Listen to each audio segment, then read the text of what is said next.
Yo creo que el tema de hoy es pues, sumamente interesante. Ahora estaba hablando con la doctora que en solo 100 días ha pasado tanto que el nivel de análisis a veces uno piensa que se queda corto y se abre la puerta para tanto, ¿no? O sea, obviamente pues estoy hablando eh, de la política arancelaria de la administración Trump. Yo personalmente me interesa muchísimo el tema de los aranceles. Hay gente que siempre yo le digo a los estudiantes que el tema del comercio, para alguna persona que piensa que el tema económico es apolítico, pues obviamente esto es para un curso de economía política y realmente todo lo que gira alrededor del comercio, la utilización de barreras proteccionistas, ¿verdad? Como el caso del arancel. Inclusive el caso de barreras no arancelarias, pues claro, es un mundo que es sumamente interesante, sumamente político, científico, entre otros, y entonces también hay que discutirlo, hay que entenderlo. Así es que nada, a mí personalmente, pues, le estaba diciendo a la doctora que, pues, evidentemente, pues, tengo ese gran interés en los temas de economía política. Tenemos entonces un grupo de estudiantes que es del curso de Ciencias Políticas, Economía Política Internacional, donde estamos entonces analizando todos estos temas. Y también siempre se le da la bienvenida al grupo de la Maestría de Relaciones Internacionales y Diplomacia de la Maestría del Centro de Estudios Avanzados de Puerto Rico y el Caribe. Yo entonces conocí aquí a la doctora, la voy a presentar ahora, pero tuve la suerte de conocerla. Realmente fue en línea, nunca nos hemos conocido personal, pero así es el mundo actual, ¿verdad? Donde tuvimos los dos, una casualidad que tuvimos unas ponencias en unos colegas de República Dominicana. Y entonces ella hizo una presentación de un tema, ¿verdad? Muy cercano a lo que ella va a presentar hoy. Y entonces pues así hicimos el contacto y la convencí, ¿verdad? Para que nos pudiese entonces dar su tiempo hoy y presentar este tema que me parece que es de gran interés. Así que déjenme presentar entonces a la doctora. Déjenme buscar aquí toda la información. Mariana Aparicio. Es doctor en Ciencias Sociales, convención en Ciencia Política por la Facultad Latinoamericana de Ciencias Sociales, Flaxo, México. Es profesora titular de TC en el Centro de Relaciones Internacionales de la Facultad de Ciencias Políticas y Sociales, Universidad Nacional Autónoma de México. Es co-coordinadora del Grupo de Trabajo Estudios sobre Estados Unidos, CLACSO. Sus principales líneas de investigación son diplomacia económica de Estados Unidos y China hacia América Latina, otro interés que pues, después hablaremos de eso, bueno, lo hablaremos un poco más adelante, en relaciones comerciales y políticas de Estados Unidos con América Latina, integración económica en América Latina, etcétera. En 2024 fue premiada con el reconocimiento Universidad Nacional para Jóvenes Académicos en el área de docencia en ciencias sociales. Es miembro del Sistema Nacional de Investigadoras e Investigadores en México. Entre sus últimas publicaciones se encuentran, del 2024, en coautoría con Iván López y Enrique Méndez, Make Trade Policy Great Again, el TMEC entre el populismo y Trump, de Norteamérica, revista del CISAN UNAM. Dice que 2025, compilado con Daniel Romero León y Joaquín Lozano Trejo.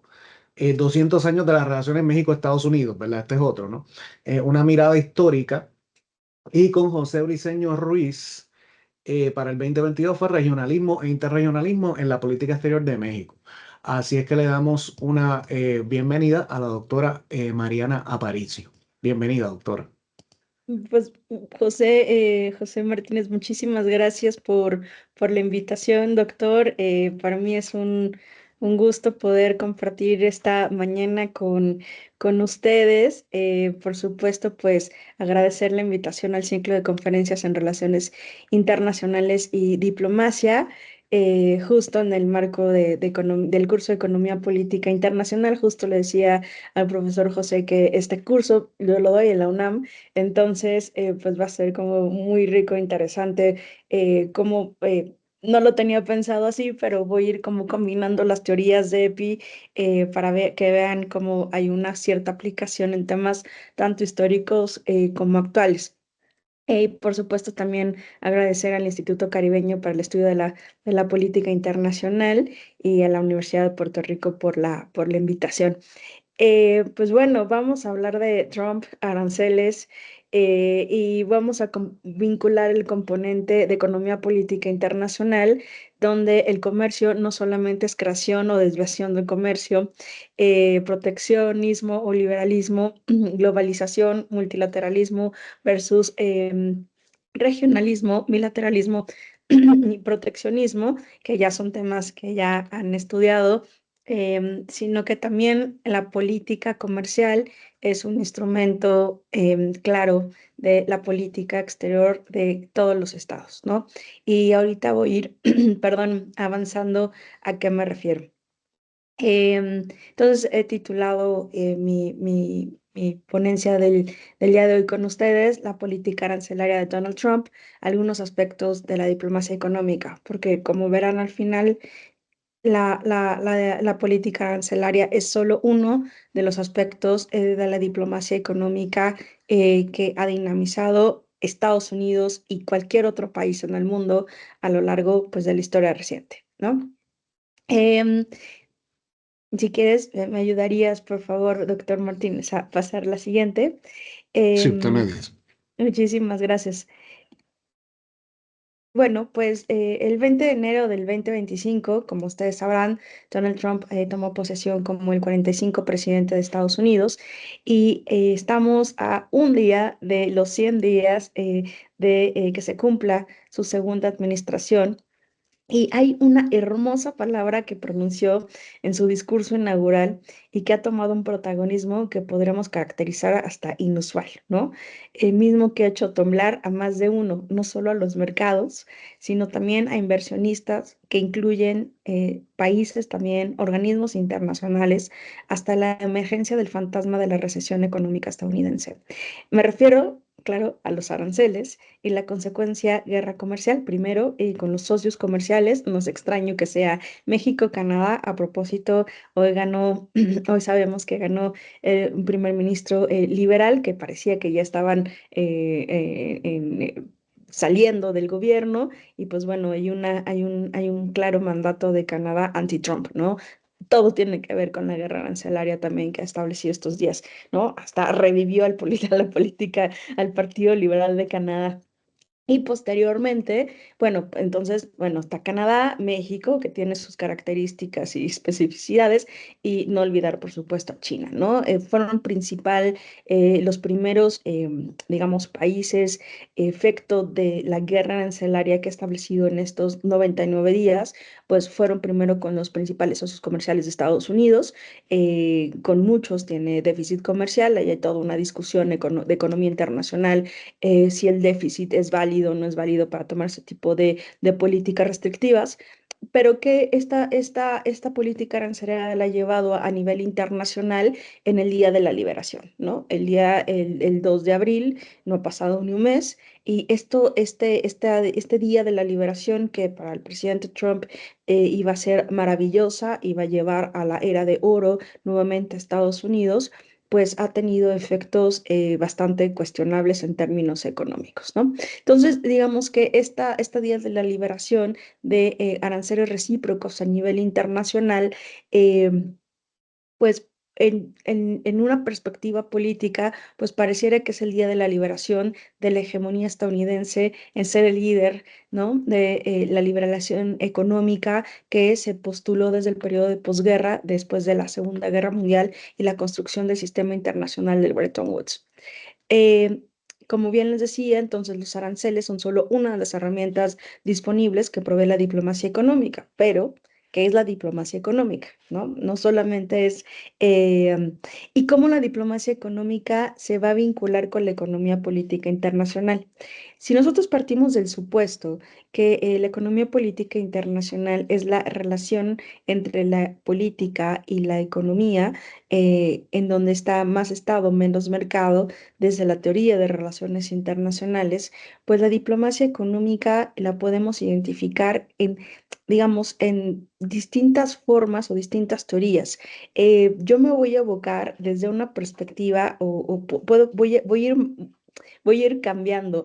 hay una perspectiva muy realista de economía política internacional y tiene que ver con la defensa del Estado, pero también hay una versión muy liberal del liberalismo económico, intervencionista sobre todo, ¿no? De distintas corrientes de economía política internacional actualmente, donde se busca la liberalización económica, pero de forma selectiva en países socios o aliados.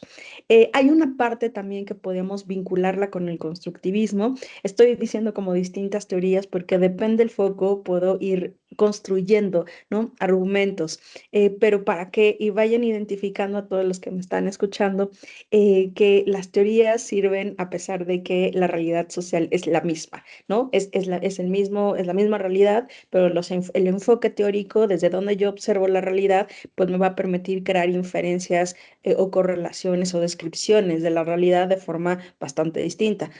Cuando vaya, digamos, modificando cada una de estas, pues voy a señalarles, esta es una visión mucho más liberal, más realista, más constructivista. De hecho, en el constructivismo hay una parte muy interesante que es la securitización del comercio, que ese es el link, ¿no? Que hay, yo sé que están en licenciatura, pero cuando están ya en posgrado, hay una parte del constructivismo que se vincula el realismo político desde la economía política internacional, que tiene que ver con la seguridad del Estado, con la parte liberal que se vincula de nuevo a la securitización. Pero bueno, antes de irme y viajar teóricamente, vamos a definir y establecer qué es la diplomacia económica y por qué la política arancelaria es solo uno de estos instrumentos. Bueno, tal como dice en la mina, pues bueno, la diplomacia económica ha sido analizada y conceptualizada desde diversos enfoques. Para propósito de esta reflexión, podemos identificarla como el uso de instrumentos políticos para influir en las negociaciones internacionales con el fin de mejorar la prosperidad económica nacional. ¿Vale? O el uso de instrumentos económicos con el objetivo de aumentar la estabilidad política de una nación, es decir, la política doméstica. Esta va a operar en una lógica de capacidad de construcción cuando el objetivo de la negociación en términos económicos comerciales no solo se centra en fortalecer las relaciones de este tipo entre los países involucrados, sino también fomenta la capacidad de crecimiento de los países que no necesariamente tiene resultados simétricos, ¿no? Si me ayudas con la siguiente laminita, por favor. Muchísimas gracias, doctor José. Es aquí, ¿no? Precisamente cuando el fenómeno de la diplomacia de la dependencia adquiere mayor relevancia, en donde las relaciones económicas y comerciales supeditan la economía y el comercio de un país frente a otro, privilegiando el interés nacional del país más poderoso en una relación asimétrica.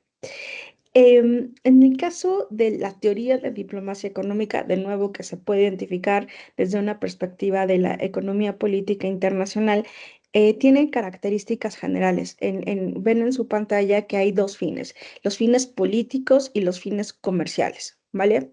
Entonces, no solamente tiene que ver con restricciones arancelarias y no arancelarias en el sistema del OMC o la firma de acuerdos discriminatorios regionales, mega regionales, intrarregionales, sino que también la parte interesante de la EPI, ¿no? De la de Economía Política Internacional, si se vincula con la diplomacia económica, es que la creación o desviación de comercio o los instrumentos comerciales y económicos son instrumento de incentivo o de coerción en la política exterior de un Estado. Entonces, si hay dos características generales y tienen dos fines distintos, ¿vale? Por un lado, aquella diplomacia económica que su objetivo, ¿no? Es político, son todas aquellas acciones y negociaciones con características principalmente políticas, ¿no? Tiene un fin político. Eh, y pueden ser incentivos o castigos. Por ejemplo, las sanciones económicas o el embargo a Cuba tienen el objetivo de modificar el comportamiento político de un Estado, ¿no? Las sanciones a Venezuela tienen que ver, perdón, a Rusia, también tienen un fin político. Pero también hay mecanismos de incentivos. Puede ser en su momento la firma de acuerdos de libre comercio, como es el CAFTA con República Dominicana, por ejemplo, o el caso en México el Telecán, ¿no? Ahora Temec, que tiene unas particularidades bastante interesantes, después podemos hablar de eso, que es el Temec es el primer acuerdo de libre comercio con aspectos políticos dentro del acuerdo acuerdo, ¿no?, comercial.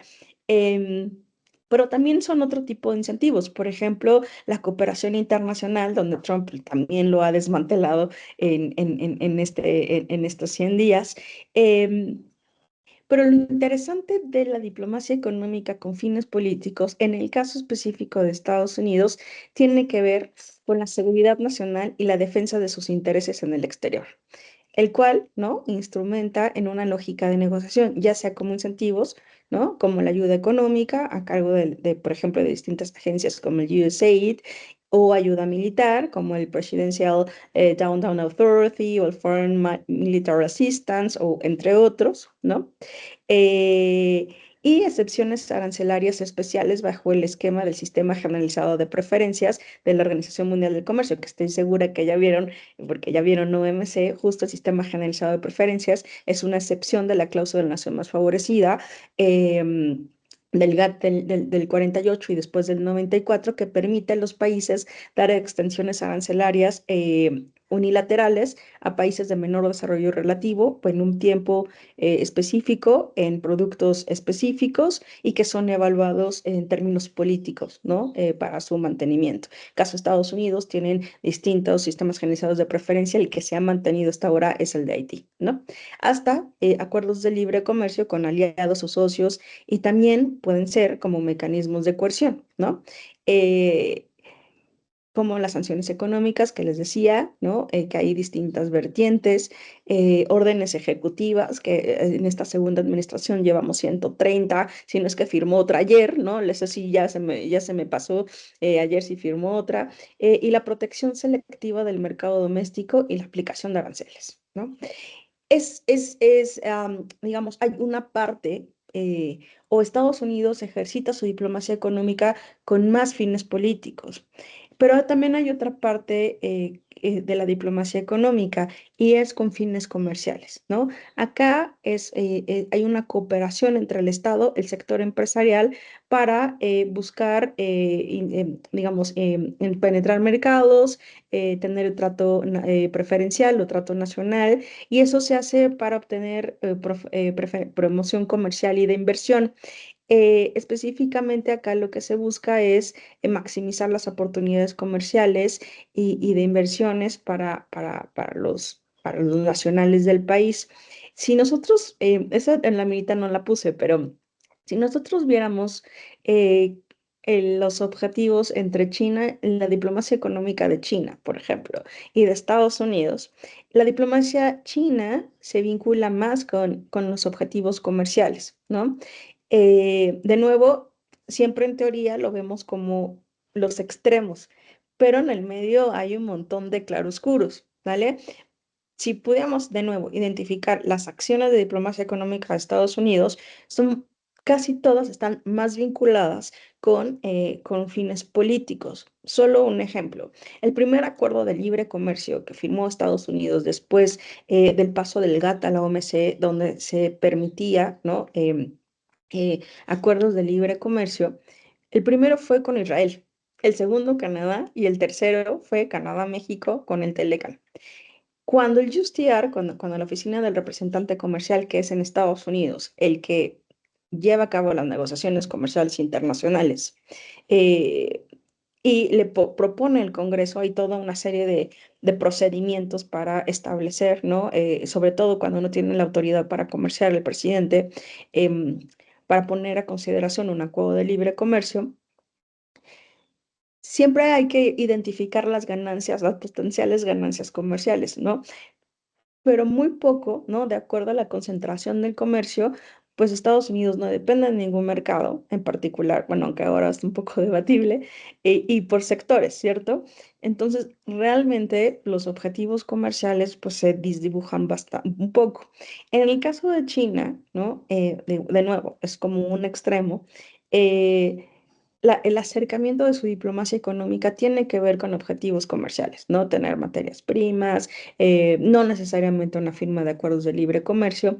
Y el aspecto político, ¿no?, dentro de esta diplomacia económica china de ganar-ganar, implica, digamos, el reconocimiento de una sola China. Pero generalmente la diplomacia tiene más aspectos económicos, ¿no? Para, si me ayudas con la, por favor, doctor, con la otra laminilla. Em, ya les decía, entonces, la diplomacia económica tiene distintos instrumentos, que es las sanciones económicas y financieras, la ayuda económica o de inversión, pero también, pues, los intereses políticos. Eh, entonces, ¿qué tenemos con las sanciones económicas perdón, las sanciones y sus efectos? Pues bueno, de nuevo, Estados Unidos lo ha utilizado a lo largo de la historia, ahorita vamos a ver algunos ejemplos, como un mecanismo de coerción o un alineamiento el comportamiento político de otro Estado, ¿no? Entonces, digamos que tanto las sanciones tienen, o las políticas arancelarias que hemos visto hasta ahora, tienen un bajo impacto político, ¿no? En sectores específicos donde lidian con sus efectos. Acá es muy interesante, no sé si han visto un poco de negociaciones internacionales, sobre todo cuando analizamos, no sé, por ejemplo, Putnam, ¿no? En lógica de dos niveles, pues cuando estamos en la lógica doméstica, hay una serie de actores que utilizan distintos instrumentos, entre ellos el cabildeo, que pueden, ¿no? Tener políticas reversivas respecto a las sanciones o los aranceles, que eso es algo que también se ha visto en estos últimos días, aunque de nuevo la política arancelaria no es exclusiva de Trump, no solamente Trump la ha utilizado como un mecanismo de coerción política, pero que ahora ha sido como mucho más intenso, ¿no?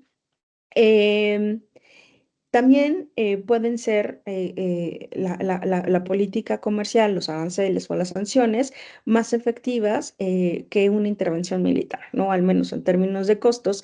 Y es muy interesante porque esta es una frase que se dijo en la primera administración, pero que puede ser claramente súper ejemplificadora ahora. Nosotros podemos reventar X economía, ¿no? Si nosotros queremos. Y eso tiene que ver con justo, ¿no? Si tú no modificas tu comportamiento, están los aranceles, están las sanciones, eh, y tu capacidad de margen de maniobra tiene que ver con la dependencia que tienen a nuestro mercado, ¿no? Con el mercado de Estados Unidos. Y de nuevo, para tener un poco de ejemplos sobre términos históricos, para que digan, no, Mariana solamente quiere no vincular a Trump con la diplomacia económica, hay varios ejemplos que nosotros estudiamos como internacionalistas, pero que no necesariamente pensamos, esto es diplomacia económica, ¿no? Porque lo vemos como ya historia de la historia económica, o parte de la historia de la economía política internacional. Profe, si me ayudas con el otro diapositiva. Em, Históricamente, entonces, la formulación de la política comercial, recuerden que la política arancelaria forma parte de la política comercial de Estados Unidos. Mm, Era una facultad exclusiva del Congreso. Esto no hay que dejar de un lado, porque pareciera que el Ejecutivo hoy en día es el que tiene toda la decisión. Y en realidad, históricamente, quien tiene la potestad para formular la política comercial en Estados Unidos es el Congreso. ¿Vale? Em, Sin embargo, con el paso del tiempo, el Congreso ha delegado o ha comenzado a delegar sus facultades comerciales al Ejecutivo a partir de ciertas condiciones económicas. Por ejemplo, cuando hubo déficit comercial, cuando había una balanza fiscal y desempleo alto. Entonces, fueron realizándose serias modificaciones de corte legal a partir de las necesidades del momento, ¿no? Algunas de estas modificaciones que dan cuenta de la forma en cómo el Ejecutivo ha tomado la dirección de la política comercial estadounidense, podemos identificar al menos tres momentos, ¿no? Tres momentos históricos. En 1934, donde el Reciprocal Trade Agreement Act, perdón, autoriza al presidente a negociar acuerdos comerciales que impliquen la reducción recíproca arancelaria mutua, ¿no? Si estuviéramos en el siglo anterior, ¿no? En el siglo XX, pues más o menos por estas fechas se buscaba lo contrario, ¿no? Ahora tenemos aranceles para todos. Bueno, en aquel momento, en 1934, pues daban la autoridad el Congreso al presidente a negociar acuerdos discriminatorios con aquellos países que tengan una reducción recíproca arancelaria. Si se dan cuenta, esto es parte fundamental del GATT del 48, no es exento, sobre todo a partir de la crisis del 29. Digamos, los organismos internacionales y quienes ganan los momentos históricos, pues tiene mucho que ver con lo que pasa internamente y cómo se proyecta si tiene la fuerza a nivel internacional. 1974, con el Trade Act, otorga poderes para que el presidente también negocie reducciones arancelarias y no arancelarias, ¿vale? Em, y en 1988 hay una figura muy importante en donde hasta ese momento, cada vez que el presidente iba y negociaba reducciones arancelarias y no arancelarias con terceros países, tenía que regresar o tiene que regresar con el Congreso para que se apruebe o se rechace el acuerdo negociado.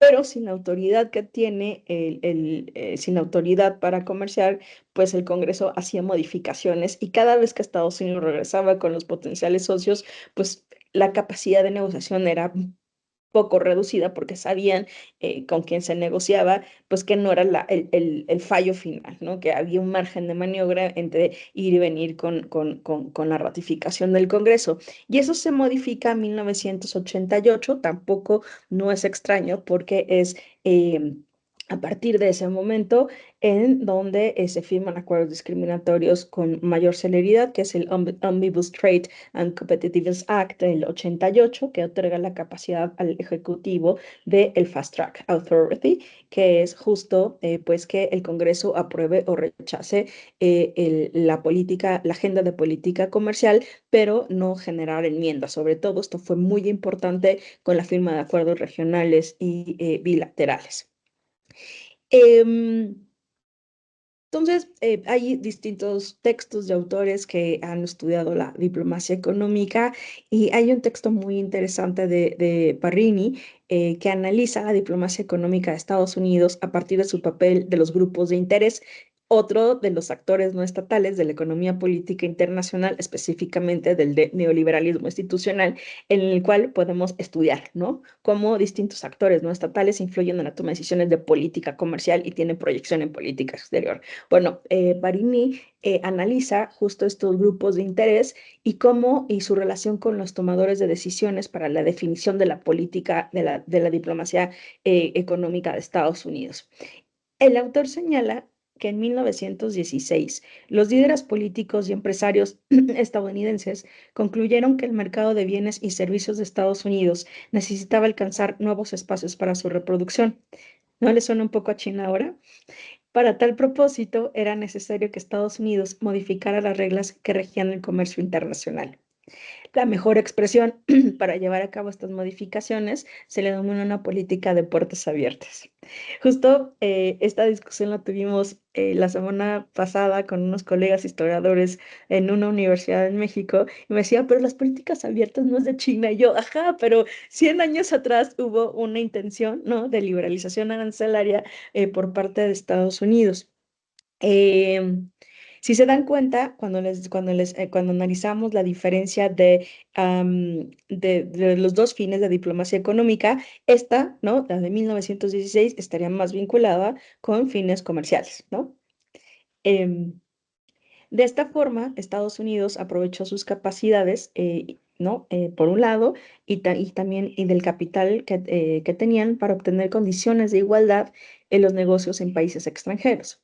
Sin embargo, debían implementar algunas medidas con respecto a su política doméstica. Uno, resolver las disputas y los compromisos de los grupos de interés internos entre banqueros y manufactureros, importadores y exportadores, industriales y agricultores. Esto no es un asunto menor, porque acuérdense que la política comercial no es solo una política de Estado, sino hay distintos actores no estatales que influyen, ¿no?, para que los congresistas y también el Ejecutivo tengan una política comercial específica.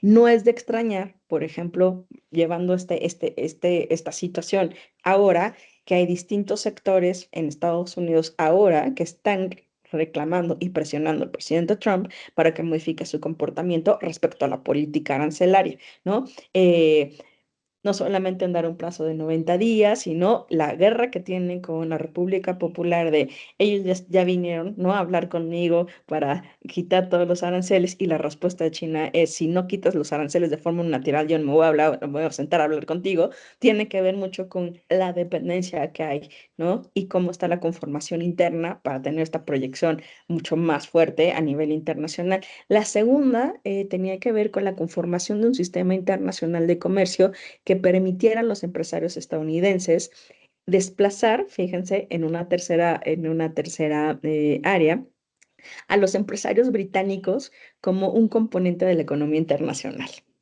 Entonces, de nuevo, vemos esta parte, ¿no? De la política de puertas abiertas de 1916 a 1923, que lo que se buscaba era creación de mercados, ¿no?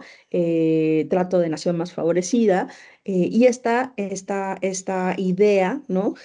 Sobre la creación del comercio tenía que ver con un documento en 1917 que era Foreign Investment as an Aid to Foreign Trade, la Comisión Nacional de Comercio Extranjero, donde se establecía que la economía estadounidense necesitaba de los mercados extranjeros para alcanzar el pleno empleo.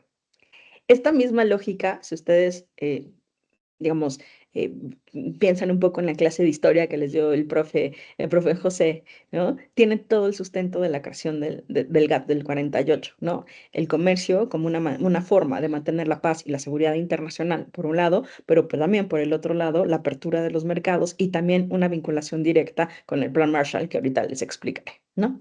Este autor, Parini, argumenta que los esfuerzos para alcanzar el objetivo, ¿no? de la política de puertas abiertas fueron previamente analizadas en 1909 por el presidente, por William Howard Taft, ¿no? Cuando el Congreso votó una resolución para estudiar el significado de la expansión del comercio exterior de Estados Unidos.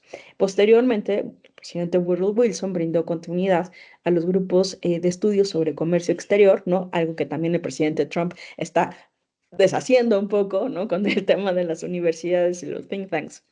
Y estos grupos de estudio que analizan el comercio exterior concluyeron que la apertura de los mercados extranjeros requería principalmente de la cooperación y no de la competencia de los grupos de interés domésticos en Estados Unidos, ¿no?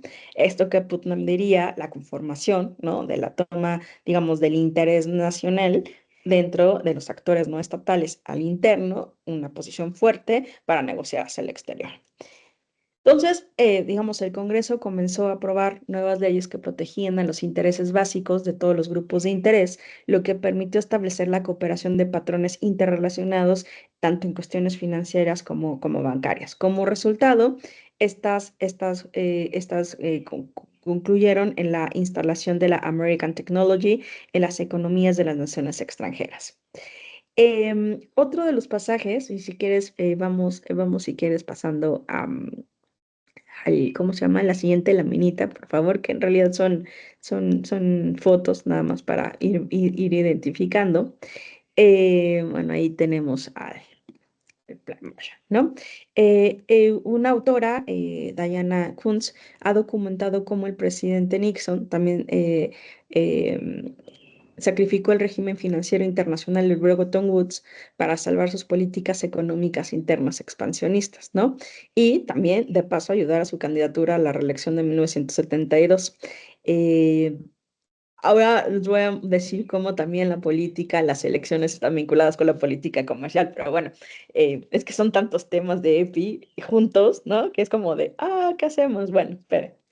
Ya me emocioné. Para mí son las 7 de la mañana, entonces mi cerebro está como...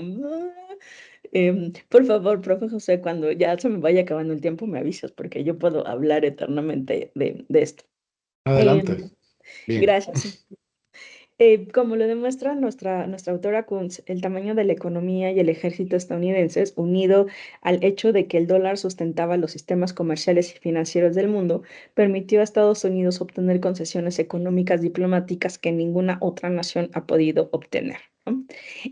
Además, por ejemplo, sus capítulos sobre la crisis de Suez en 1956, la Alianza para el Progreso, la crisis del petróleo de los años 70, demuestran su argumento de que las sanciones económicas suelen fracasar como armas diplomáticas, ¿no? También muestra hábilmente cómo la propia Alianza para el Progreso no logró alcanzar los objetivos del desarrollo. En la práctica no tuvo más éxito que la anterior ayuda bilateral a América Latina, lo que permitió garantizar que los gobiernos latinoamericanos mantuvieran posturas anticomunistas y anticastristas. Y el programa, bueno, en efecto, no fue más que una forma de coerción, ¿no? O de, no, más bien, de incentivo de la administración del presidente Kennedy a los gobiernos latinoamericanos para que mantuvieran una postura proestadounidense, ¿no? Aquí de nuevo claramente podemos ver un ejemplo cómo la diplomacia económica tiene fines políticos, ayuda económica o ayuda militar como mecanismos de incentivos para mantener un apoyo a las posturas de Estados Unidos a nivel internacional. Esto también se ha estudiado de distintas formas. La más tradicional es con las votaciones de Asamblea General de Naciones Unidas. De hecho, el Departamento de Estado, año con año, desde 1988, publica las votaciones de todos los países miembros de Naciones Unidas sobre aquellos temas que interesan a la política exterior estadounidense, ¿no? Em, un ejemplo de diplomacia económica, ya finalmente tenemos al Plan Marshall, ¿no? En donde el Plan Marshall es una combinación tanto de fines políticos como económicos, ¿no? Em, estuvo vigente el plan desde el 48 al 52. El plan en términos de diplomacia económica para Estados Unidos tenía un triple propósito: el político, que buscaba la contención del comunismo en Europa Occidental. El segundo, crear una estructura que favoreciera la implementación y el mantenimiento de regímenes democráticos. Y el tercero, el económico, se planteaba dar solvencia a los países europeos debido a que estos representaban el principal mercado de bienes de Estados Unidos, ¿no? Y se consideraba en aquel momento que sin que una Europa próspera, la nación estadounidense podría quedar al borde de la crisis económica. Em, yo creo que, pues aquí hay otras tres fotitos, profe, ¿me podrías ayudar con pasarlas igual, como solo brevemente, que ahí están como los diferentes? Em, hay otro de los temas que he hablado sobre, si quieres, dejar ¿cómo se llama? En el slide 11 tal vez.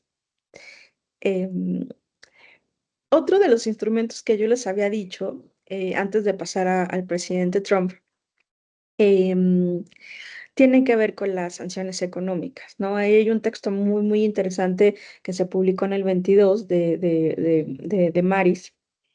Identifica que Estados Unidos implementa sanciones económicas como una herramienta de coerción política a países que, bajo la visión del gobierno estadounidense en turno, implementan políticas o ideales contrarios a los del interés nacional. Un ejemplo es el embargo comercial a Cuba, iniciado en el 58, que está a la fecha. De hecho, este es un tema que sí o sí está dentro de los primeros temas dentro de votos y prácticas en Naciones Unidas. Y hubo un momento muy interesante durante la administración Obama en donde Estados Unidos se abstuvo de la votación. Como internacionalistas sabrán que un voto a favor o en contra, así, al igual que una abstención, es una posición política del Estado, ¿no? Esa fue la única ocasión y todo lo demás, bueno, Estados Unidos ha votado en contra de la eliminación de las sanciones económicas. En un principio, ¿no? Se planteó que el embargo a Cuba provocaría un cambio en el régimen comunista de Fidel Castro. No obstante, pues bueno, los alcances del embargo no han logrado el cambio esperado, en tanto el alcance de las políticas estadounidenses no evitaron la búsqueda de alternativas, ¿no? Comerciales del gobierno cubano con otras economías como Rusia y China. Aquí un elemento muy importante, y lo he dicho ya en dos ocasiones, pero es las sanciones económicas o la política arancelaria o la política comercial como mecanismo de coerción es mucho más efectiva en tanto que el país al cual se le aplica tenga una alta dependencia al mercado o a los recursos de Estados Unidos, ¿no? Esto, aunque es claro en economía política internacional, teóricamente está sustentada en los economistas neoclásicos, ¿no? Del periodo entre guerras. Em, entonces, entre un país dependa más del mercado o de los recursos o de las inversiones estadounidenses, más propensión a tener éxito de las medidas, ¿no? Pueden ser. De ahí que la diversificación comercial eh, y de cooperación y de ayuda y de inversión, pues no esté altamente concentrada, ¿no? Lo mismo puede pasar a Estados Unidos en su alta dependencia con el mercado chino. De ahí que las políticas del presidente Obama y también Joseph Biden con mayor celeridad tenía que ver con el desacople de la economía en sectores altamente sensibles, ¿no? Tecnológicos y de microcomponentes. Bueno, eh, am, ejemplos recientes de acciones coercitivas en Doctora, Estados. Sí, ¿puedo interrumpirla brevemente? Porque en la sí, sí. diapositiva tengo una imagen de Woodrow Wilson. Ah, ya, ya, ya. Sí. Sí, perdón, podría, en donde dice el objetivo central de la diplomacia económica, después de Woodrow Wilson, está otra que es el Canal de Suez y después una foto de Nixon y ya la siguiente sería el de estrategia de Trump, que ahí voy. Perdón. No, era para saber dónde estamos con Ah, relación a la presentación. Sí. vale. Ok. Les decía que hay por ejemplo, Estados Unidos, esta diplomacia económica también le ayuda un montón cuando tiene medidas coercitivas multilaterales en el marco de Naciones Unidas, por ejemplo, a Corea del Norte, ¿no? Con su estrategia de armamento nuclear. Entonces, también, ¿no? No necesariamente la diplomacia económica es en lo bilateral, también las organizaciones internacionales pueden ser una excelente palanca para sus fines tanto políticos comerciales.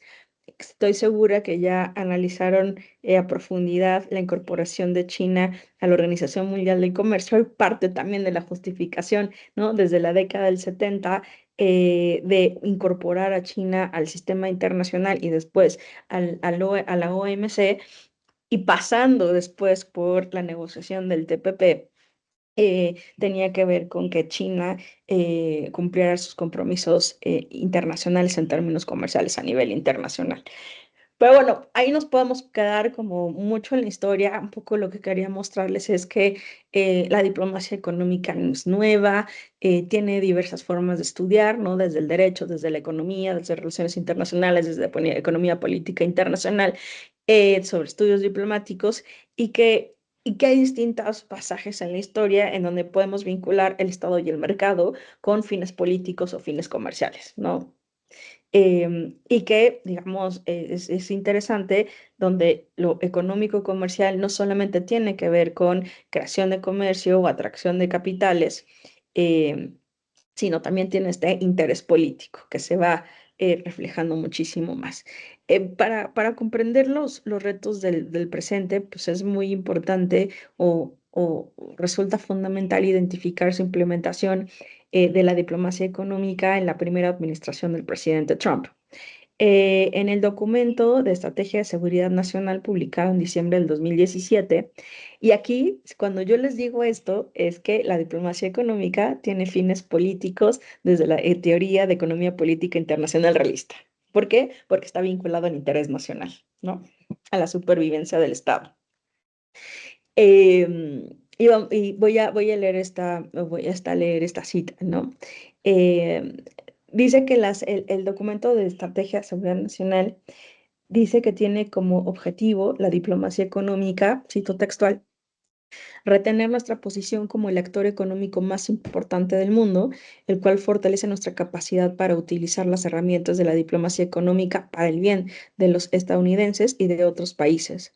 Mantener el papel central de los Estados Unidos en los foros financieros internacionales mejora nuestra seguridad y prosperidad al expandir una comunidad de economías libres de mercado, defendernos de las amenazas de las economías dirigidas por el Estado y proteger a los Estados Unidos y la economía internacional del abuso por parte de actores ilícitos. Eh, cierro cita textual. En la estrategia, acá se hace explícito que la instrumentación de la diplomacia económica busca crear riqueza tanto para Estados Unidos como para sus socios y aliados políticos.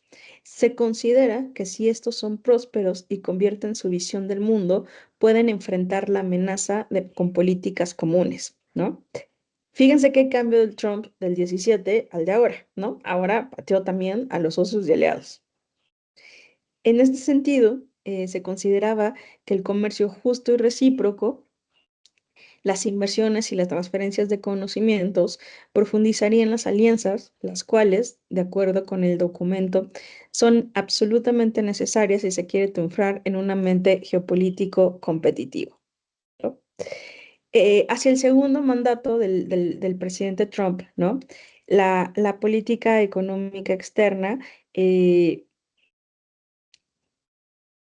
digamos, profundizó y de hecho fue parte muy interesante después de la primera administración del presidente Trump, donde se vinculó el populismo comercial, ¿no?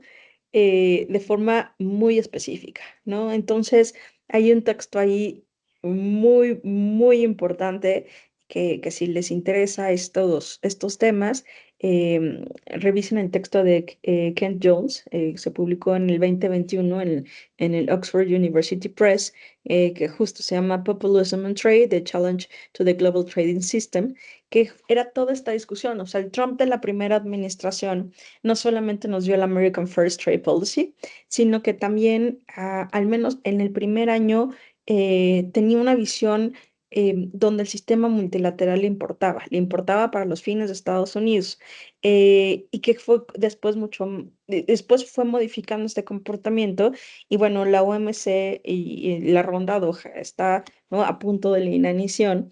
Y hay algunos analistas que sugieren que ya hay una muerte de la OMC, ¿no? Que está en una absoluta parálisis de nuevo. Esto es altamente discutible. eh, no, hay otras visiones externas desde la década del 90 con la firma de acuerdos discriminatorios y no, si los acuerdos de libre comercio incentivaban o no el multilateralismo.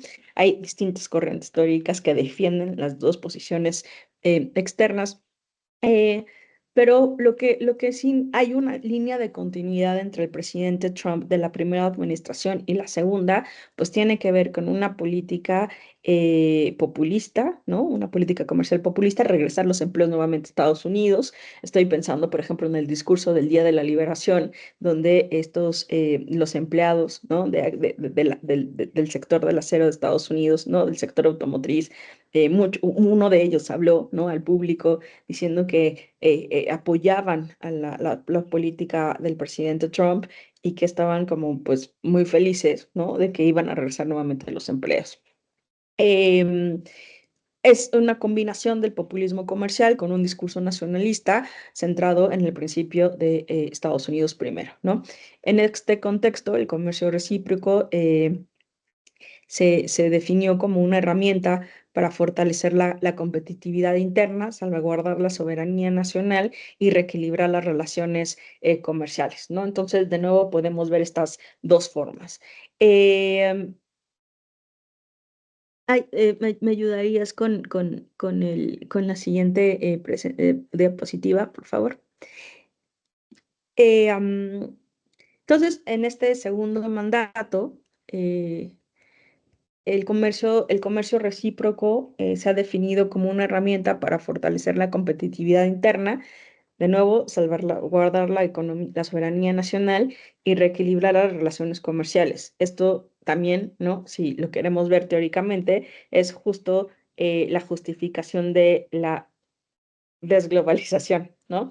En este debate de regionalismo versus globalización versus regionalismo, o si la globalización es dada para siempre.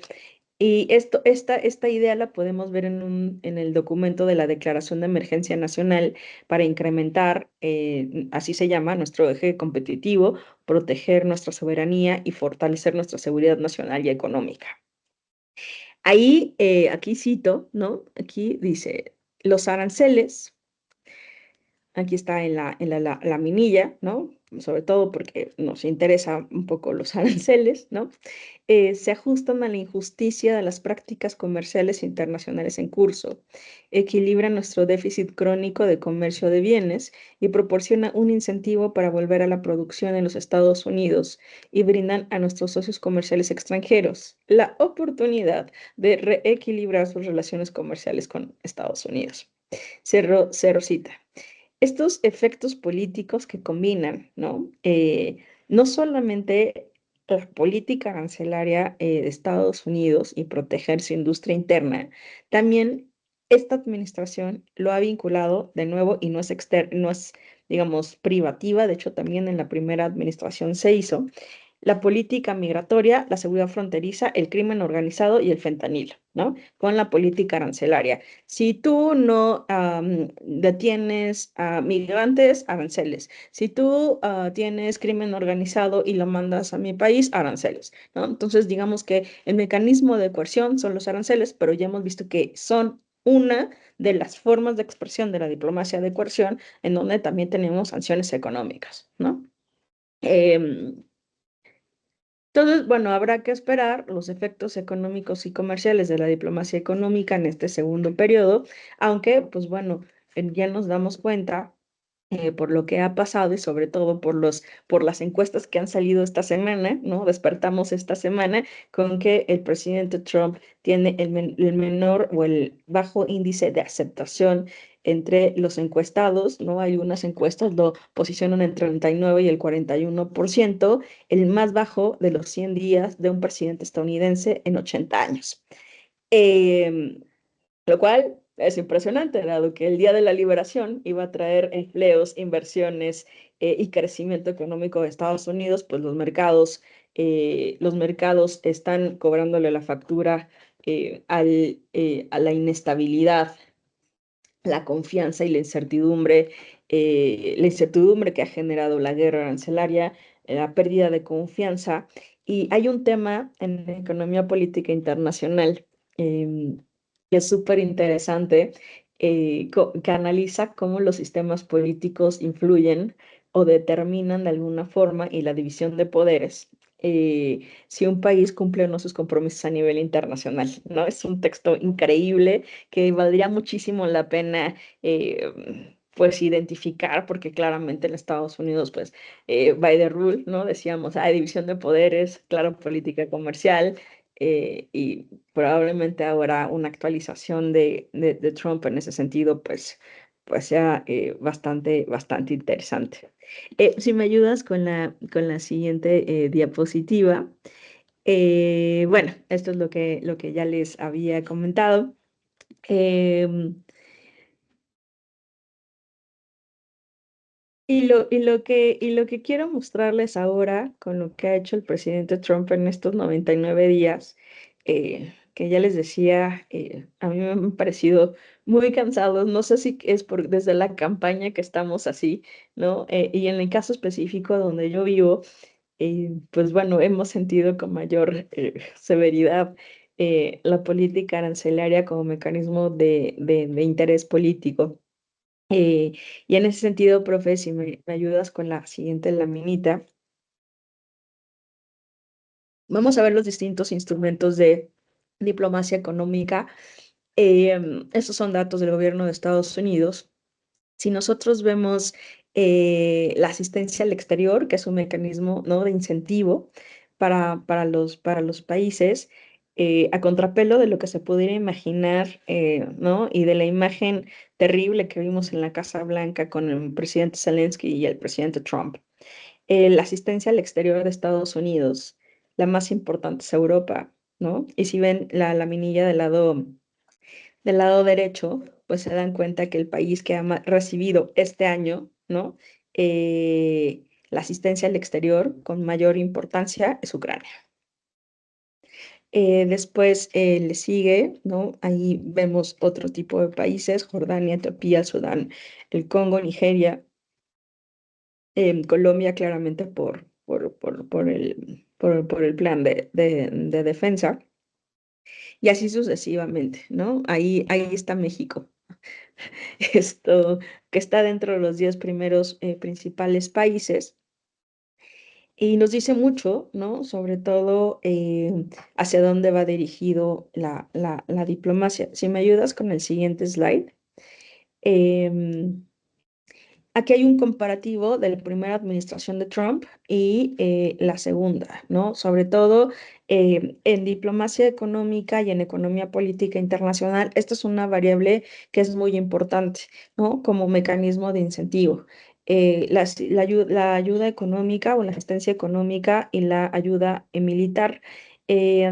Por ejemplo, si ustedes se meten a la base de datos, la asistencia militar solamente está vinculada con el ejército o la marina del país receptor. En la asistencia económica es muy interesante porque ahí está la ayuda contra el terrorismo, por ejemplo. O sea, no solamente tiene que ver con políticas económicas o de bienestar, sino también ahí pueden identificarse otro tipo de ayuda. Si en lo que va hasta ahora, Em, la asistencia económica, si se dan cuenta, ha ido variando. Siempre la asistencia militar es mucho menor que la ayuda económica, pero que esta ha sido una de las políticas de la diplomacia económica que el presidente Trump ha reducido considerablemente en lo que va en estos días, ¿no? Habrá que ver cómo se proyecta el cierre de este año, pero bueno, básicamente es muy interesante, ¿no? En la ayuda económica y militar, pues más o menos tiene un sentido. Si vamos a la siguiente diapositiva, hay temas que interesan a Estados Unidos del presidente Trump de este año y tienen que ver con la asistencia al exterior. Si bien ya me dijo el profesor que van a ver el desarrollo económico y les mencioné la Alianza para el Progreso en términos históricos de la diplomacia económica, pues bueno, la ayuda que se ha dado en términos de desembolsos, porque una cosa es lo que se ha aprobado por el Congreso y la otra es la que se ha ejercitado, pues bueno, la más importante ha sido desarrollo económico. Em, por ejemplo, si ustedes estuvieran en la década del 70, el link de democracia, derechos humanos y gobernanza sería uno de los más importantes. Por ejemplo, se dan cuenta acá, pues bueno, de nuevo, desarrollo económico, hay que identificar dónde está vinculado directamente. em, pero hay temas, ¿no? Generales, paz y seguridad, educación y servicios sociales, programas de soporte, asistencia humanitaria, salud. Ahí, por ejemplo, en la ayuda, asistencia al exterior estaba el tema del VIH-Sida, el tema de salud materna, la infancia. Había otros temas muy importantes que, bueno, con el presidente Trump no necesariamente van a ser así, como el tema de medio ambiente, agua, entre otros. ¿Me ayudas con la siguiente eh, diapositiva? Esto es lo que va en el 2025, los instrumentos de diplomacia económica utilizados por la administración Trump en este 2015. Si se dan cuenta, el rey ha sido la hermosa palabra, ¿no? La hermosa palabra que el presidente le encanta con las órdenes ejecutivas. Tenemos como número uno las medidas arancelarias como la política de la diplomacia económica más utilizada en estos 99 días. Em, y los otros temas tienen que ver con la vinculación con la seguridad nacional. No olvido el discurso inaugural del presidente Trump en enero, cuando pues lo primero que decreta es la emergencia, ¿no? De la frontera. Posicionamiento internacional y las sanciones económicas pues son mucho menores. Acá tenemos claramente Cuba, Venezuela, Rusia, eh, Corea, ¿no? Pero es utilizado con menor importancia o con menos fuerza. Em, ¿Me podrías ayudar con la siguiente diapositiva? Por ejemplo, en medidas arancelarias, perdón. En términos del escenario internacional, pues el tipo de diplomacia económica está vinculada con la seguridad nacional y con el posicionamiento internacional de Estados Unidos.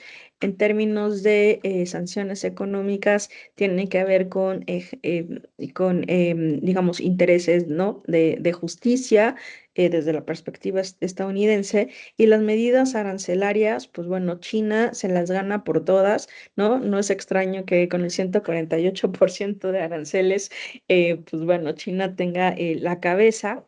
Sin embargo, no estas medidas arancelarias, a diferencia de la primera administración donde Trump negoció la fase uno, parece que ahora China no está dispuesta a ceder en términos de negociación porque su fortaleza y el posicionamiento a nivel internacional pues es mucho mayor que hace 4 años atrás, ¿no? Medidas arancelarias, ¿no? También, pues todos los aliados de Venezuela y de Cuba, ¿no? Si tú negocias con ellos o comercias con ellos, pues no puedes vincularte eh, con Estados Unidos. Si me ayudas con la siguiente, los temas de las órdenes ejecutivas, los 5 temas principales, pues vemos ahí seguridad nacional. Claramente, la política de American First del presidente Trump es desde el realismo político de la economía política internacional o la securitización, ¿no? del comercio. Aquí estamos viendo que hay otros temas de las órdenes ejecutivas. Señor Musk y la desmantelación de la burocracia estadounidense es el segundo tema principal de las órdenes ejecutivas. La diplomacia económica ahí tiene un punto importante, aunque no es a contrapelo de lo que se pudiera pensar, pues no es necesariamente el único. La salud pública y la política migratoria, de nuevo también, que ha sido pues muy ruidosa, desafortunada en todos los sentidos, con todo lo que estamos conociendo y las deportaciones eh, violando todos los principios legales, pues bueno, eh, son, digamos, los temas de las 130 órdenes ejecutivas hasta ahora disponibles. Eh, ¿De qué va estas órdenes a abril del 2025? Si me ayudas con la siguiente diapositiva, pues los más importantes ya veíamos seguridad nacional, diplomacia económica y burocracia. Hay otros temas, claramente una agenda conservadora, todo lo referente a políticas anti-woke, ¿no? Em, la Copa Mundial, bueno, que a ver cómo nos va, ¿no? En la primera de América del Norte, por supuesto, temas de género y comunidad LGTB+, política migratoria, política interna, fiscal, política externa. Fíjense qué interesante. El comercio tiene muy poco, ¿no? Muy pocos menciones dentro de las órdenes ejecutivas, porque en realidad los aranceles están más en la diplomacia económica. Em, entonces, bueno, pues si me ayudas con las siguientes, pues órdenes ejecutivas con temática secundaria, pues el tema, ¿no? de anti-woke es el más mencionado en las órdenes ejecutivas de lo que va hasta ahora. Entonces, con esto que quiero mostrarles que la política arancelaria, en efecto, ha sido la más importante en estos 99 días, que no solamente tiene que ver con restricciones arancelarias, ¿no?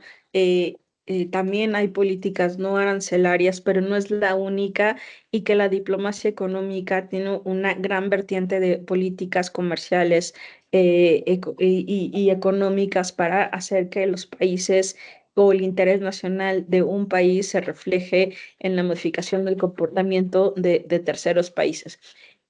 Finalmente, si me ayudas con la siguiente diapositiva, pues bueno, acá estaba justo cuando se inició la guerra comercial entre China y Estados Unidos, por allá del 2018. Nos quedamos hasta el 22 porque, digamos, había una constante, habrá que modificar, ¿no? Hasta el 25, cómo se ha evolucionado hacia la alza.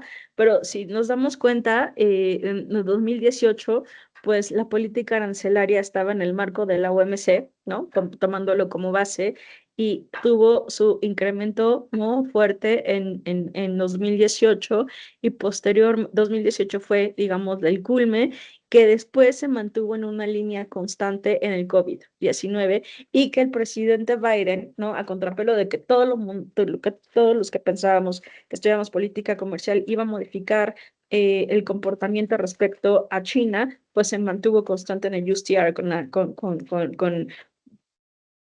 embajadora Catherine Tai, ¿no? De nuevo, esto ha ido a la alza ahora, pero la posición de China, como les decía, pues ahora es muy distinta. Si les gustan estos temas de guerra comercial, eh, les invito a que sean clientes frecuentes del Peterson Institute for International Economy, que tienen unas series muy interesantes y textos breves y también libros sobre política comercial de Estados Unidos en términos de creación de comercio y de inversión, pero también como instrumento político. Si me ayudas con la siguiente, y con esto voy cerrando. Perdón, perdón, perro, espérenme.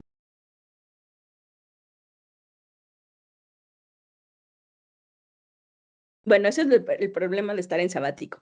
Este, y que vecinos pasen y Lola se enoje.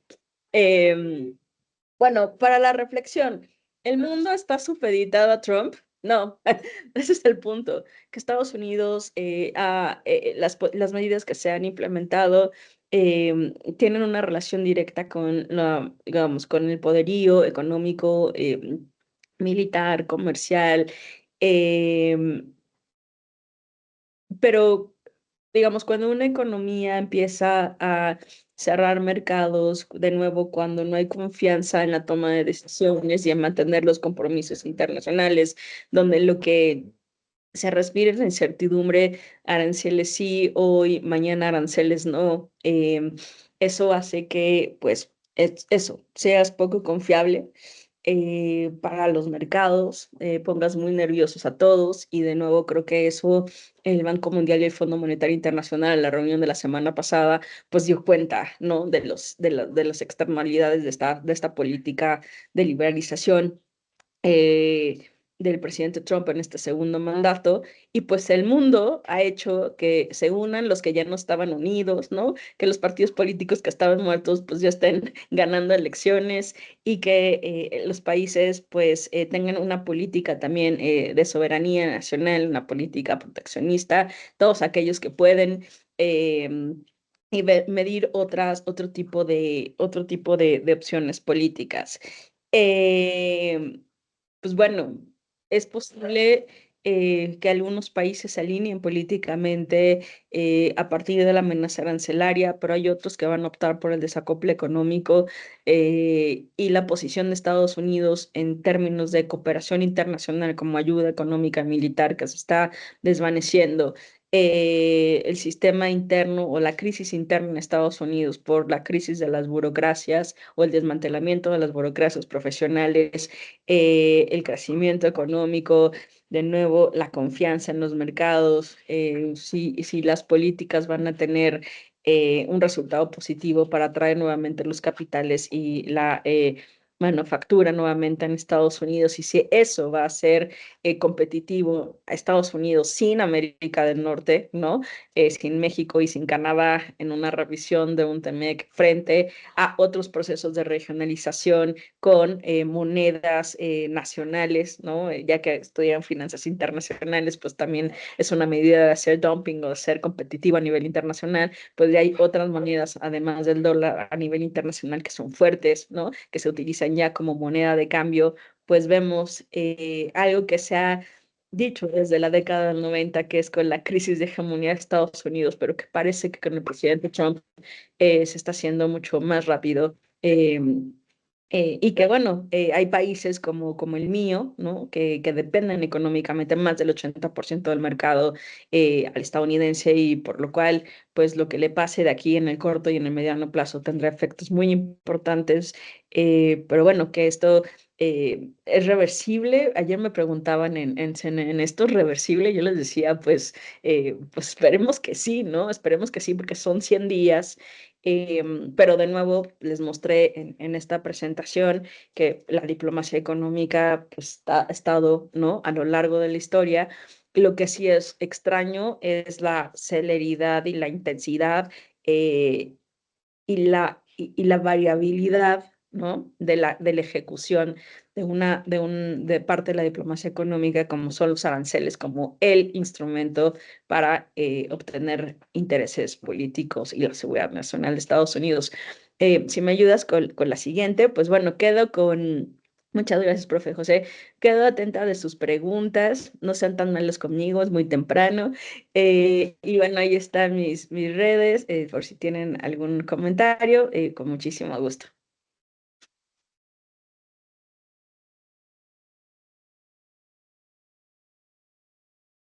Bien, déjame salir aquí también. Nada, muchas gracias por esta excelente presentación. Yo creo que obviamente, pues por cuestiones de tiempo tengo que hacerte preguntas grandes, ¿no? Porque no tenemos mucho tiempo, pero yo- como estos temas están tan entrelazados, ¿no? Entonces uno quisiera ver, tratar de entender, Trump ha hablado de políticas arancelarias desde toda la vida, ¿no? O sea, yo he visto videos viejos de él de los años 80, cuando él decía que no tenía interés para ser presidente, pero que él apoyaba las políticas arancelarias, etcétera, que es interesante, ¿verdad? Obviamente, pues siempre tuvo ese interés político. Entonces, pues nada, él siempre ha visto, ¿verdad? Hay una, y el debate está ahí, se ha discutido en términos de las teorías de la economía política, el propósito del arancel, ¿no? El arancel es una medida legal, ¿verdad? En el derecho internacional, siempre y cuando sea una contramedida de algún tipo de distorsión al comercio impuesta a través de o otro arancel o otra barrera no arancelaria. Si es que también, por otro lado, ha sido un mecanismo estratégico, digamos, efectivo a través por lo menos hablando de como política de industrial, ¿no? Política de industrialización, en los ejemplos clásicos, ¿no? El Estados Unidos del siglo XIX, la Alemania del siglo XIX, que de alguna manera, ¿verdad?, rechazaron la hegemonía británica de aquel momento y el libre comercio clásico, llamémosle, ¿verdad?, del siglo XIX. Si es que hay unos argumentos, y obviamente yo creo que también durante el siglo XX el GATT entonces pues los reconocía, y por lo menos posterior a la Segunda Guerra Mundial se podía aplicar un arancel, particularmente si estaba ligado a ese tipo de política comercial. Claro, ¿verdad? Hay muchas comparaciones que podemos hacer entre el mecanismo que intentaron en el siglo XIX de algún tipo de liberalización, liderada en aquel momento por los británicos, y entonces la que fue liberada, o perdón, liderada posterior a la Segunda Guerra Mundial por los Estados Unidos, ¿no? Y entonces todo el debate alrededor de la hegemonía estadounidense. Por ende, ¿verdad? Yo creo que en este tema grande mi pregunta es, ¿realmente puede esta política llevar a cabo un proceso de reindustrialización? ¿O realmente estamos viendo quizás unas medidas que son demasiado erráticas, de quieren hacer demasiado en muy poco tiempo? ¿O es que simplemente esto todo va dirigido de alguna manera también contra China, ¿no? Entonces, porque sé que eso, ¿verdad? Es una pregunta extensa. Obviamente también, ¿cuál es la mirada entonces con relación a lo de China? Pero yo creo que es muy interesante también entender el contexto regional. Y hay dos países pues, que son fundamentales, obviamente uno es México y el otro es Canadá. Entonces, ¿dónde queda a raíz también de la amenaza de los aranceles a lo que se supone que son sus socios comerciales, ¿no? Entonces, claro, aquí hay unos elementos políticos importantes, pero evidentemente tienen un impacto económico. Nada, como te digo, es una pregunta grande o varias preguntas dentro de una, ¿verdad? Para un poco profundizar en esos temas, ¿no? Muchísimas gracias por las preguntas y son súper, súper difíciles. Em, a ver, creo que ayuda mucho la historia. estoy en una onda histórica, güey. Cuando justo estos que decías sobre el fin del imperialismo británico con la primera ola de globalización, después el periodo de guerras, ¿no? Que justo tienen características muy interesantes respecto a el libre comercio clásico, ¿no? Que después dio paso al neoliberalismo en la segunda mitad del 20. Y es con crisis económica, con alto desempleo, ¿no? Con una alta inflación, los actores no estatales dentro de un país empiezan a presionar, ¿no? Políticamente para proteger el mercado. Eso pasó en el siglo XIX, digamos, la crisis del 29 se da con mucho mayor claridad. Y entonces tenemos políticas proteccionistas, ¿no? Parte se puede entender con la política de industria naciente, ¿no? De la economía política, perdón, de la economía internacional, y que después, digamos, en esta crisis de la segunda ola digamos, crisis o cuestionamiento de la segunda ola de globalización, que se propone, esta segunda ola de globalización con el liderazgo de Estados Unidos y con el sistema Bretton Woods, pues también, y ahí es como muy claro, ¿no? Teóricamente, que hay un liberalismo desde la economía política internacional, que es el liberalismo proteccionista, pero también liberalismo que construye régimen internacional, ¿no? Entonces, esta combinación de ambos que se desmantela, ¿no? Con la crisis del petróleo y después con la década perdida para el desarrollo en América Latina, que da paso, ¿no? Al régimen internacional del 90 con el neoliberalismo, eh, lo que se pensaba era las ventajas comparativas y competitivas era a partir de la deslocalización de la producción. Pero creo que la crisis financiera internacional de 2008, sumado al COVID-19, lo que fue evidente para muchos de los países donde tenían la relocalización de su producción para hacer más competitivos sus bienes y mucho más asequibles al mundo, ¿no? Que es, digamos, lo clásico de la ventaja comparativa y competitiva, pues se dieron cuenta que en momentos de crisis, pues la seguridad nacional estaba absolutamente cuestionada. De hecho, pues los que nos están viendo seguramente son súper jóvenes y tendrán como flashazos, ¿no? De la pandemia que ya fue hace 5 años.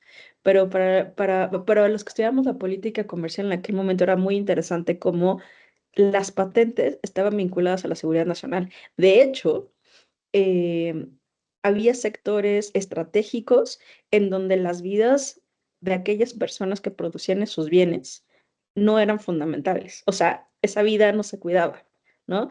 Todas las demás sí. Y creo que el COVID-19 lo que replantea, ¿no? Obviamente con la deslocalización de la producción, que escucharon seguramente un montón sobre el nearshoring y el friendshoring, ¿no? Pues tenía que ver con la seguridad de los países. O sea, ¿cómo atraemos la deslocalización de la producción más cerca de nosotros que a pesar de tener otra pandemia o un evento similar, pues tengamos mano, ¿no? Para la producción, pero hay países que fueron mucho más allá y no, yo no necesito tenerlos cerca, lo necesito rehacerlos en mi país, ¿no? Y Estados Unidos creo que se desindustrializó como parte de su política comercial externa. Y ahora, pues claramente, una economía que no crece tanto en comparación con otras economías, donde su competitividad o su fortaleza es en América del Norte, pero que tus vecinos te son muy incómodos porque son porosos, ¿no? Te llega migración no deseable y eso puede ser muy cuestionable si después podemos discutir eso. Tu seguridad está comprometida. Entonces, el tema de la reindustrialización parece, ¿no? Ser una vía. De hecho, durante la pandemia, Robert Lighthizer, en aquel momento que era el representante comercial de Estados Unidos, pues ya tenía toda una investigación 20 años atrás sobre cómo proteger la economía estadounidense, cómo hacerla competitiva, cómo reindustrializarla, cómo atraer nuevamente los capitales y el empleo en esta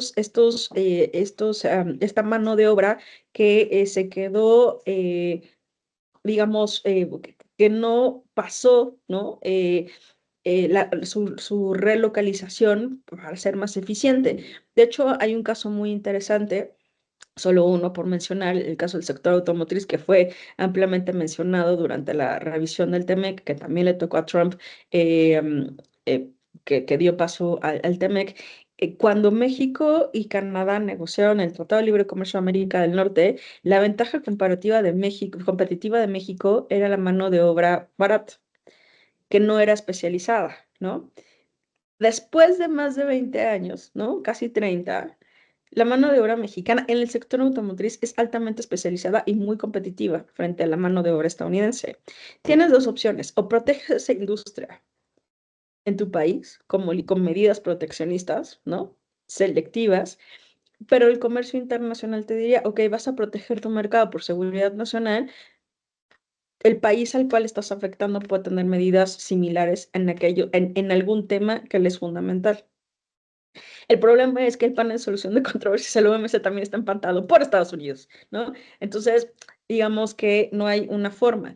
Se habló mucho de la reindustrialización, si estas políticas pueden reindustrializar a Estados Unidos, para de nuevo darle empleo a mano de obra que ya no es competitiva y que es mucho más costosa. Y aquí hay otro tema que no es menor y que está muy cercano a, pues, a este círculo cercano del presidente Trump, que es la inteligencia artificial, ¿no? Y las tecnologías, cómo se reemplaza la mano de obra humana, al ser altamente eficiente y competitiva a nivel internacional con máquinas. Y eso sí, pues bueno, la política de reindustrialización tendría que considerarlo. Hay otro tipo de políticas que pueden ayudar, ¿no? Para reindustrializar una industria que no necesariamente es eficiente ni competitiva a nivel internacional, pero que por seguridad nacional puede protegerse. Y ahí es donde tienes políticas fiscales, ¿no? Amigables, tienes incentivos o una política arancelaria de si no vienes acá, entonces pues sufre las consecuencias de los aranceles, ¿no? Y todas las ganancias arancelarias. Veía un dato, que el presidente Trump dijo, bueno, pues, con todo lo que ganemos por los aranceles, que van a ser muy, muy jugosos, pues básicamente las personas que ganen al año 200,000, menos de 200,000 dólares, pues bueno, le reduciremos los aranceles, ¿no? Digo, perdón, los impuestos. Entonces, bueno, pues ahí, ahora que vean sobre el desarrollismo, pues ahí hay un gran tema, ¿no? Que fue cuestionado y que ha sido cuestionado con las políticas neoliberales, y es hasta dónde el Estado puede intervenir, ¿no? Y cómo el Estado en estas ganancias, estas pérdidas de la globalización entre los países y dentro de los países, pues bueno, justo Trump me parece es una expresión de la crisis de la globalización, de los grandes perdedores de la globalización, de los países desarrollados que no han encontrado eco, ¿no? O que no han modificado su productividad o su eficiencia, y que bueno, que el Estado Trump en este caso, el presidente Trump en este caso, pues genera una serie de políticas proteccionistas. De nuevo, no es el único, todos los presidentes lo han hecho, ¿no? El presidente Obama tuvo políticas proteccionistas selectivas a sectores muy específicos, el presidente Biden hizo lo propio, es decir, no es el único, pues, pero sí en industrias en donde pues afecta directamente a tus socios comerciales, y no solamente eso, o sea, porque tú por seguridad nacional puedes decir, bueno, voy a proteger esta industria y te doy incentivos en otra, ¿no? Pero tratar de tener un proceso de cooperación abierto, de diálogo con tus socios comerciales. El punto es que en esta segunda administración, con esta guerra arancelaria, pues no solamente el presidente Trump dice, pues es una cuestión de seguridad nacional, sino no me importa todo lo demás, ¿no? O sea, porque puedo, digamos, te genera un mecanismo de coerción. Y ahí hay un tema por esta pregunta grande que me hace sobre la reindustrialización y que podemos vincular con las elecciones, por ejemplo, a medida que, esto también está teorizado, ¿no? A medida en que se acercan las elecciones, ¿no? Se reducen se reduce la inflación, ¿no? Se incrementan los empleos, se incrementa el gasto público y también generas políticas proteccionistas. Ahora, pues estamos a los 100 días del presidente Trump. Las políticas migratorias se escuchan muchísimo más en los medios, ¿no? La política arancelaria también. Y un ejemplo de esto tiene que ver con el gusano barredor, ¿no? Por ejemplo, un caso México-Estados Unidos, no sé si lo escucharon recientemente. A pesar de que el presidente Trump ha sido confrontativo, ¿no? con México eh, respecto a los aranceles, ¿no? Em, el Departamento de Agricultura, pues, mandó una carta a su homólogo en México de que México está limitando, ¿no? Que una empresa, em, que una empresa que está aprobada por el Departamento de Agricultura, pues no tenga un contrato limitado por 60 días, ¿no? Que no los dejan trabajar 6 de 7 días y los 7 días son importantes. Y además, pues quieren tener un trato preferencial, ¿no? Estamos hablando de la empresa Dynamics Aviation, que es lo que hace es justo, barrer o diseminar, ¿no? Para que el gusano barredor, pues, no afecte al ganado en tránsito y el que se produce en México. Y es muy interesante cómo en esta carta bueno, en este documento piden tres cosas, fíjense. La coordinación de la Agencia Federal de Aviación Civil y el sistema de atención tributaria, que sería como el Hacienda, ¿no? En México, para facilitar la autorización operativa de la empresa al menos un año, pero deseable que sea indefinido, ¿no? O sea, estás en medio de una guerra arancelaria, presionando por todos lados, pero dices, no, esto yo quiero que sea así. Segundo, ¿no? Que las importaciones, que se quiten los aranceles a las importaciones de insumos para que esta empresa pueda hacer su trabajo. Y eliminar los obstáculos burocráticos y reglamentos restantes. Y si no se hace mañana, o literal, mañana, el 30 de abril, entonces pues van a imponer más aranceles y no va a poder, ¿no? entrar el ganado vacuno, bisonte y todo aquello que esté en México y en tránsito para proteger los intereses, de comillas, de la industria agropecuaria en Estados Unidos. Entonces, es un poco a tu pregunta, doctor José, pues es un poco esquizofrénico lo que estamos viviendo, ¿no? Porque no hay cooperación, no hay capacidad de diálogo, pero sí hay interés, ¿no? En intercambio comercial, ¿no? Y decirle a un país, pues, esto no puedes poner el arancel, ¿no? Y si no lo haces, entonces no entras. Un poco en la década del 90 era lo que se llamó, el comercio no solamente ha tenido estos fines políticos, y voy a abrir un poco más el panorama, pero no hablé mucho de Walker Bush y después de la guerra de los atentados del 11 de septiembre. Y un poco para conectarlo con China. El comercio era una forma de mantener la seguridad de Estados Unidos y en contra del terrorismo internacional. Entonces, todos aquellos aliados políticos y comerciales, se esperaba en términos de política comercial que apoyaran, ¿no? La guerra contra el terrorismo. Entonces, teníamos países que tenían ayuda económica dentro de la coalición de países en contra del terrorismo, ¿no? Que uno no se explicaba como por qué estaban ahí.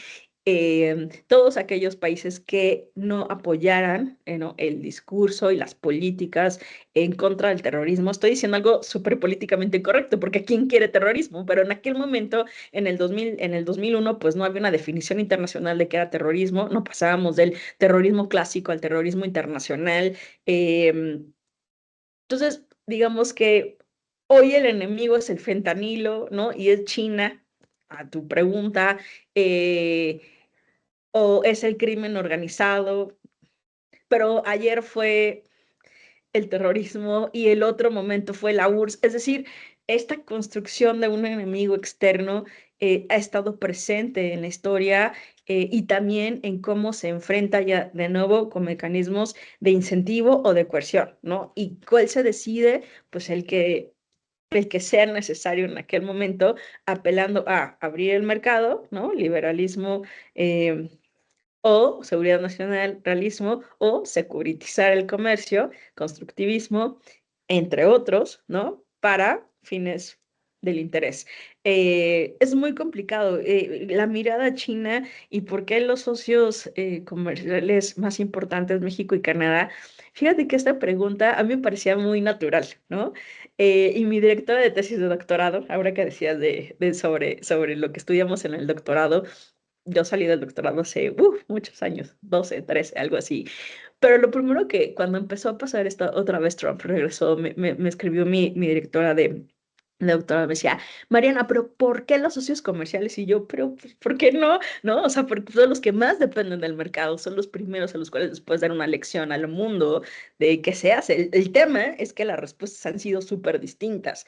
De nuevo, porque la fuerza de Estados Unidos es distinta, ¿no? Porque cada uno depende de formas diversas, porque la política interna de los países tiene intereses específicos, ¿no?